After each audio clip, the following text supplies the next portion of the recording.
Hello friends and welcome to another exciting video. Today we are going to go over, I didn't try to make this an aesthetically pleasing number. I have 9, which may be annoying to you because it's not 10, but 9 is actually my favorite number, so I'm going to pretend I did it on purpose. Today we are going to be going over my top 9 most underrated books that I have read that I have given 5 stars. I gave one of them 4 stars, or 2 of them 4 stars. Anywho, these are some books that I think are severely underrated, under-talked about, that you should pick up, whether it's now, add it to your Christmas list, your Hanukkah list, your holiday list. Buy it for yourself because you deserve anything you want. We're just going to jump right on into it in literally no particular order. The first book is going to be My Roommate is a Vampire by Jenna Levine. This is about Cassie, and she is an artist, and she's having a hard time making money and paying her bills. And then she sees an ad on Craigslist for a super cheap apartment. She goes and meets the guy. His name's Frederick. He's kind of weird, and come on, we know what it's about. He is a vampire. They communicate a lot through notes because he works the night shift and she works the day shift. So they communicate through notes and they develop this friendship, and I just think Frederick is hilarious, cute. I love this. This has pretty low rating on Goodreads, like below a 3.5, I believe, and I was like apprehensive to go into it because of the low rating, but I am so glad that I picked it up because it was so good. Highly, highly recommend. Pick it up, do the do, get it. It's so good. Another one in the same vein, I actually just finished this yesterday, and this is You Again by Kate Goldbeck. I gave this book 4 stars, and it again has like a 3.5 or something on Goodreads, and for me, I feel like anything below like a 3.75, I tend to be a little apprehensive going into it. But this was so cute. This is about Ari and Josh. Ari is bisexual, and we love the representation. I feel like the bisexual people are not often represented in books. It's either lesbian, gay, or straight. So I thought that was like a fun aspect, and essentially Josh and Ari, they start on the wrong foot when basically Ari is annoyed by Josh. He comes over to make her roommate slash friend dinner. They're dating, whatever, and he pisses her off, and she's basically like, yeah, well, I'm sleeping with your girlfriend, so. And then You Again, they keep running into each other over the course of the book. It flips through like 3 months later, 5 months later, and eventually they end up both being very sad and lonely and developing a friendship, and it's very, very good.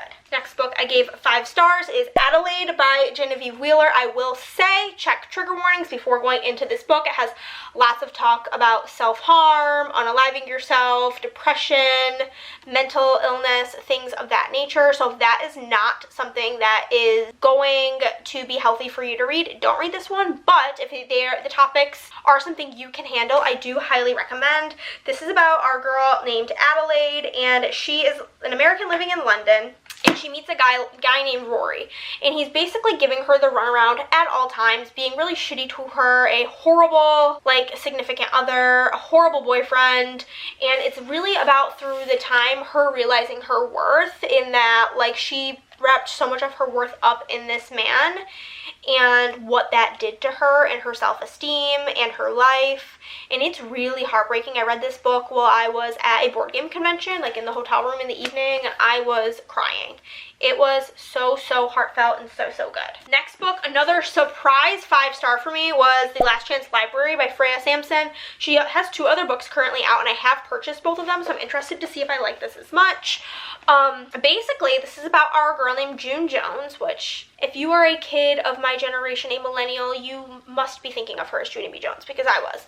And she's a librarian. Essentially, she takes over her mother's job at the library when her mom sadly passes away, and it's in England, and she tries to basically avoid her life by working at this library for not a lot of money, and basically an eclectic group of locals campaign to try to save this library as the government is trying to close it down.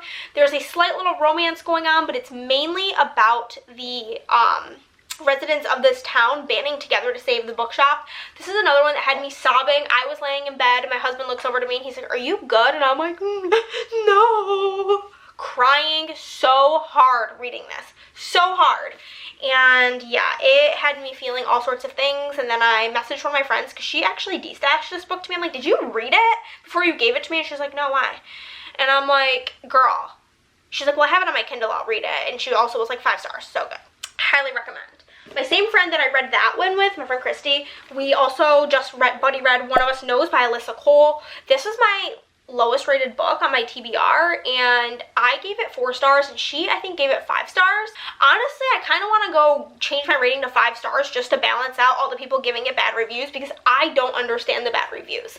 And if I really like a book, I will go and read the bad reviews to see, like, what they didn't like about it. Because there was one thing. This is about our girl named Kenitria, she just goes by Ken, and she unfortunately has dissociative identity disorder, or DID. There is a lot of DID talk in this, and reading it, I have a lot of knowledge about DID because I've watched a lot of content regarding it, because I find it, like, very interesting that the brain can do that. And so I didn't know if I was easily reading it because I already had the knowledge, and I couldn't decide if I would be very confused about what was going on if I didn't already know, like, enough about DID. But my friend did not know that much about it, and she still loved the book. But it's about our girl Ken, and she has DID, and she basically becomes a caretaker of this house. And Ken, one of the alters and the host of the system, it has been dormant for years and doesn't know why they're at this remote, isolated house. And through the book, you go through the different, like, points of views of the different alters. And one thing that's this book also, check your trigger warnings. They are physical violence, references to self-harm, misogyny, ableism, racism, and sexual assault. So if that does not work for you, don't read it. But in the prologue, it has the names of all of the different people in the system, what their tasks are, how old they are, and their pronouns. So it's basically, you're going through all of her different alters, what's going on in the inner world, the outer world, why is she on this island, and it devolves into a crazy thriller. I really loved this book. I highly recommend if the triggers are something you can handle. Another book that I see nobody talking about, but I think it's probably my second favorite ever from this author, Christina Lauren, is Josh and Hazel's Guide to Not Dating. This is about Josh and Hazel, shocker. They've been friends since college, and Hazel's like a kooky, crazy, funny girl, and Josh is more like corporate. And basically, she ends up staying with him for one reason or another, and they are both trying to set each other up with different partners until they eventually realize they just want each other. But I thought this book was so good, so cute, highly recommend. Next up, I actually just had my friend Andrea pick this book up yesterday. This is A Season for Second Chances by Jenny Bayliss. I absolutely love this. This is, I think, my favorite Christmas book I have ever read. It is about Annie, and she and her husband are going through a divorce because he cheated on her. They owned a restaurant together, and he repeatedly cheated on her with waitresses. She always kind of knew about it until one day she walked in on the act, and she couldn't really ignore the situation anymore. So she decides to leave him, and then to get away, she decides to, like, house sit this charming house on Willow Bay, which is kind of like a vacation town. It's kind of desolate during the winter because it gets really cold and the weather's horrible. But inside this house, the lady who she's watching it for used to, like, sell cocoa, and it was kind of like a little cafe. And through it, she's, like, finding herself again. I love that this book is not about somebody who is 18, which, like, don't get me wrong, I love a fun little goofy time. But I liked that this was more mature characters who had gone through some, like, serious life things and were having some serious things that they needed to, like, rediscover in themselves. And I found this to be just such a heartwarming Christmas tale. Next, we have One Italian Summer by Rachel Searle. Rachel Searle has become an auto-buy author. So on Instagram, she's having a baby. So congrats, girl. This book is another book that I think hits, it is tabbed up. These are my sister's tabs. I had her read it while she was here. I read it on Kindle, and she read it physically, and I had her tab up all of her favorite parts. But this is about our girl named Katie, and basically her and her mom had this plan to go on this extravagant trip to Italy. Because in her mom's youth, she had gone on a trip to Italy and done all these things, and it was super life-changing for her, and she wanted to experience that with her daughter until she gets diagnosed with cancer and unfortunately passes away about like a month or two before the big trip. Katie decides, fuck it, my life is falling apart, I want to leave my fiance, it's not going well, I'm going to go on this trip to Italy. Rachel Searle's books do involve magical realism. And basically, but as soon as Katie steps a foot the coast, things begin to change, and the staff of this hotel is charming, everything, and then one day she looks out and sees her mom as like a 20-year-old, and they spark up a friendship, and through that she learns a lot about her mom and things her mom went through that she never knew about, and learns like the love her mom had for her. It's literally getting me choked up talking about it, but this book was so good, and if you want to cry, do that, read it. But yeah, this was so good.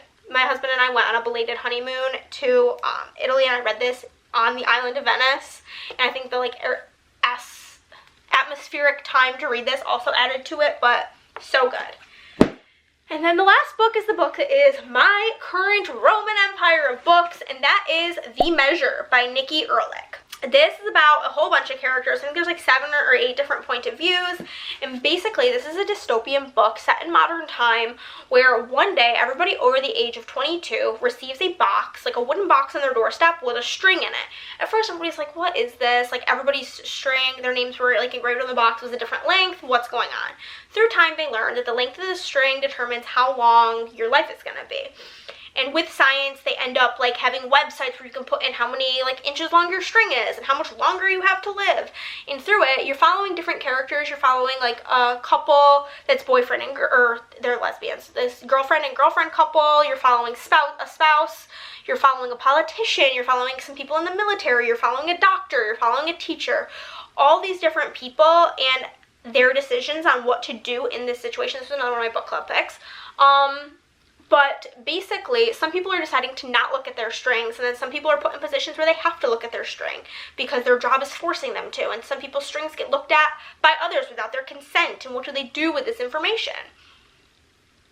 And it just really makes you like think introspectively about what you would do, and I think this book really hit so deeply for me on so many things. Having lost like my mom at a very young age, she was only 48 and I was only 21, and like in this book seeing like how horribly the quote-unquote short stringers are treated, knowing that my mom would have been treated that way in this book, like broke my heart. And seeing how these people were treated broke my heart, and seeing people put like, there's this one part in the book, and this is not like a spoiler, where their big topic is like people like dating, and like there's dating apps specifically for short stringers because long stringers don't want to date a short stringer. And there's this one line within this book that talks about how when you marry somebody before the strings and like, you know, in real time, like you're marrying them for better or for worse, for goodness, sickness and in health, like without knowing. You marry people without knowing what's going to happen, and so why would now having that information stop you from loving somebody or change your mind about somebody you already love? But it's a very like deep thinking book, and it was so good. If you've read any of these 9 books, let me know because I love them all so dearly and would love to see your thoughts and feelings on them. Thank you guys so much for watching, and I'll see you in the next one. Bye guys!